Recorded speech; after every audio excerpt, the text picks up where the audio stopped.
नमस्कार दोस्तों, मैं इस समय डल लेक पर बैठा हूँ। श्रीनगर का यह इतना बेहद प्यारी जगह है जिसको देख के आपका भी दिल करेगा कि इतनी खूबसूरत जगह इतनी वीरान क्यों, और इसे वीरान किया किसने है। यदि आप देखें तो यह स्थिति है आज।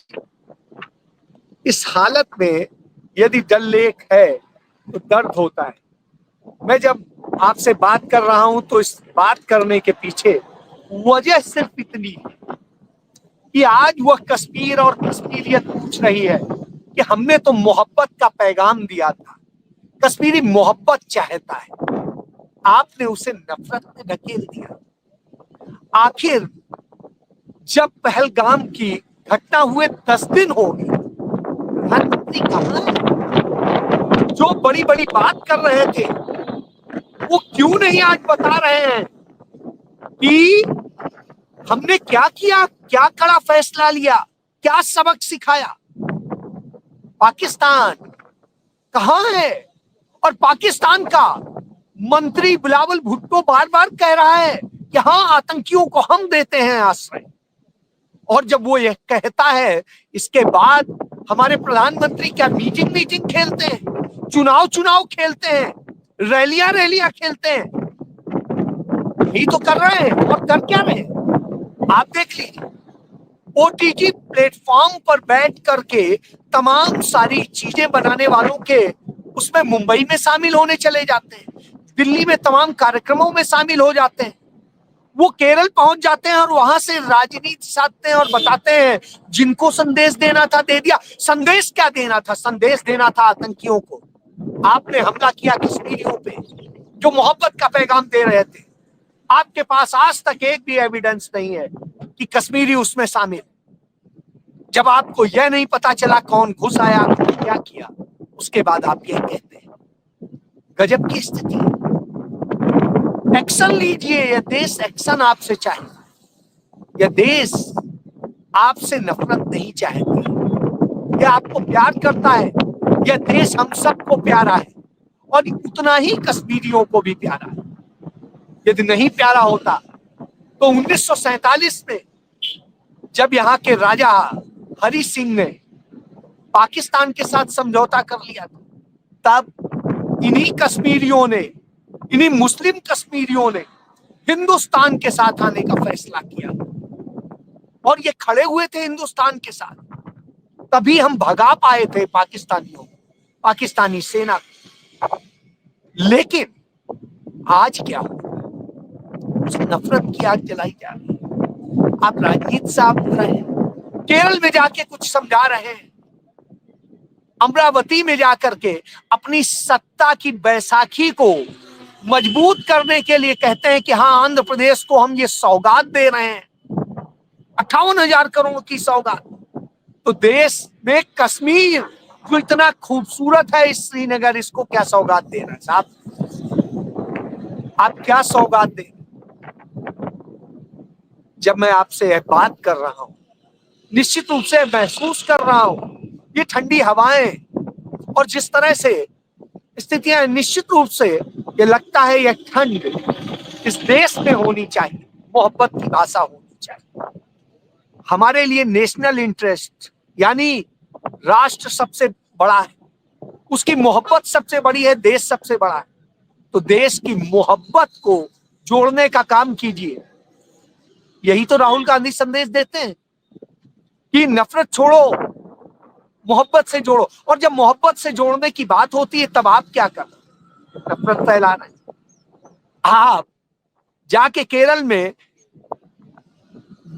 पिनराई विजयन के साथ और शशि थरूर के साथ मंच शेयर करते हैं, यह बताने की कोशिश करते हैं जो अडानी को वहां का पोर्ट दे रहे हैं, उस प्रोजेक्ट में आप यह बताने की कोशिश करते हैं कि आप इस देश को कोई बहुत बड़ी सौगात दे रहे हैं। सौगात नहीं दे रहे, आप अडानी को धंधा दे रहे। और यही कमोबेश इस कश्मीर में करने की कोशिश की गई। उन लोगों को यहाँ की संपत्तियों में कब्जा कराने के लिए अशांति की गई जिससे यहाँ के नागरिक औने पौने दाम पे अपनी वह कीमती जमीनें दे दें। डर के दे दें, कारोबार खराब होने से दे दें। क्यों खेल रहे हैं किसी के भविष्य? वास्तव में जो हालात है वो चिंताजनक है। इसलिए क्योंकि यह देश आपकी तरफ बड़े उम्मीदों से देख रहा है कि हाँ आप कुछ करेंगे। 10 दिनों में तो नहीं। और हिमांशी नरवल ने इसीलिए कहा कि मोहब्बत का पैगाम आना चाहिए, लेकिन आपके लोगों ने हिमांशी को गाली दी और उसके लेफ्टिनेंट जो शहीद पति है, 6-7 दिन शादी को हुए, उस नई नवेली विधवा को, बच्ची है, उसको गाली दे रहे हैं, उसको सब कुछ ट्रोल कर रहे हैं। शर्म आनी चाहिए। जिसने मोहब्बत का पैगाम दिया उसे आप ये सिखा। और उधर शुभम का परिवार पूछ रहा है क्या हुआ, क्या एक्शन लिया, पूछ रहा है हमें क्या किया, हम तो लापरवाही में मरे। निश्चित रूप से यह बहुत बड़ा कश्मीर दर्द से करा रहा है, कश्मीरियत दर्द से करा रहा है। यहाँ का कारोबार प्रभावित, यहाँ के लोग प्रभावित, हर किसी के अंदर एक दर्द है। उनका दर्द हिंदुस्तान के लिए भी है, उनका दर्द कश्मीर के लिए भी है, और उनका दर्द कश्मीरियत के लिए। कश्मीरियत इंसानियत के बूते, इंसानियत का जो है वो दर्द यहाँ के लोग साझा करते हैं। वो कह रहे हैं कि किसी ने अपना बच्चा खोया है, किसी ने अपना पति खोया है, किसी ने अपना भाई खोया है, किसी ने कोई खोया है, और यह खो करके जिस तरह से यह खेल हुआ है वह हम सबके लिए दर्द देंगे, हमारे ऊपर दाग दे गया है। हम वह दाग बर्दाश्त नहीं कर पा रहे। उस दाग से हमें निजात मिलनी चाहिए।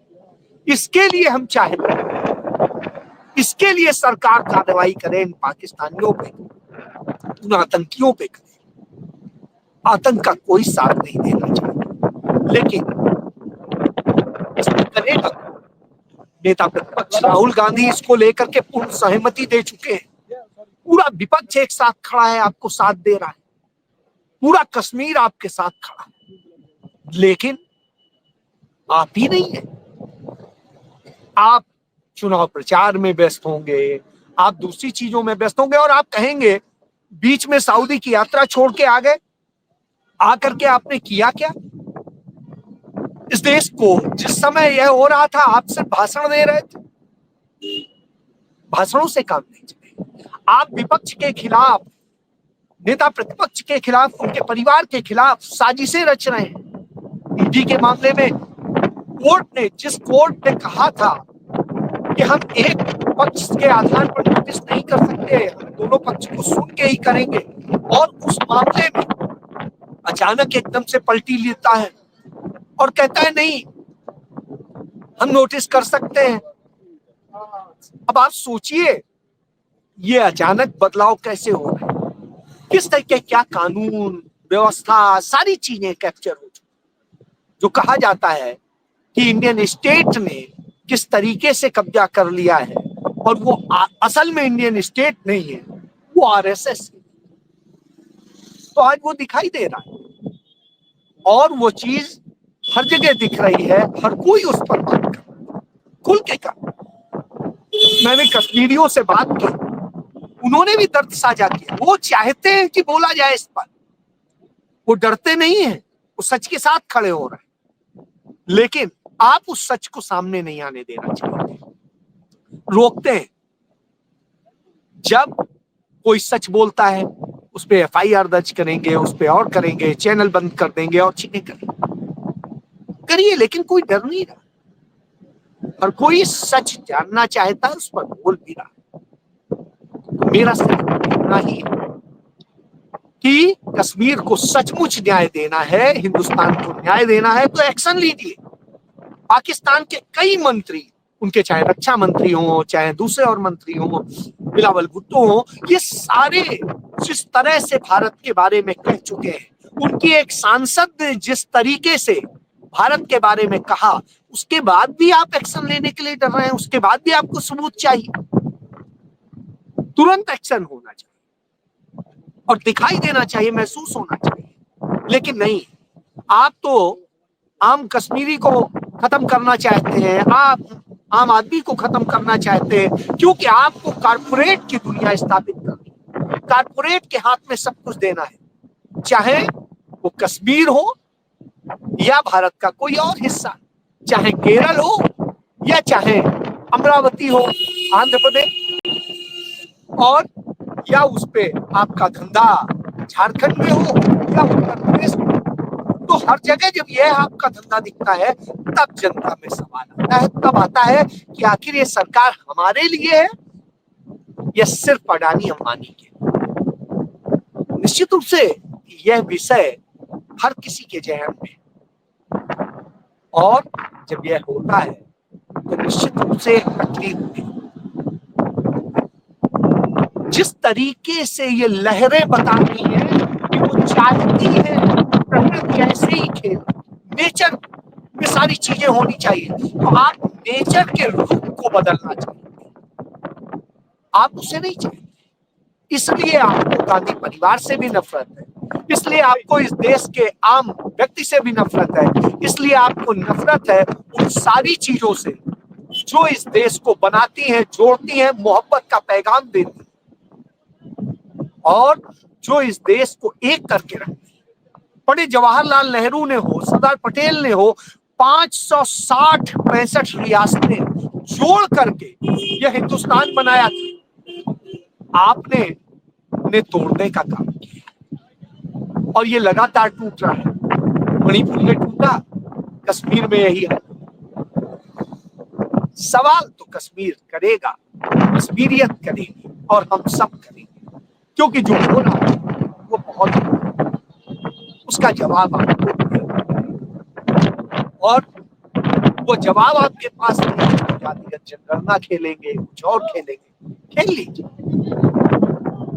लेकिन असलियत आपकी चीज, सच अपने लोग जानते हैं। जय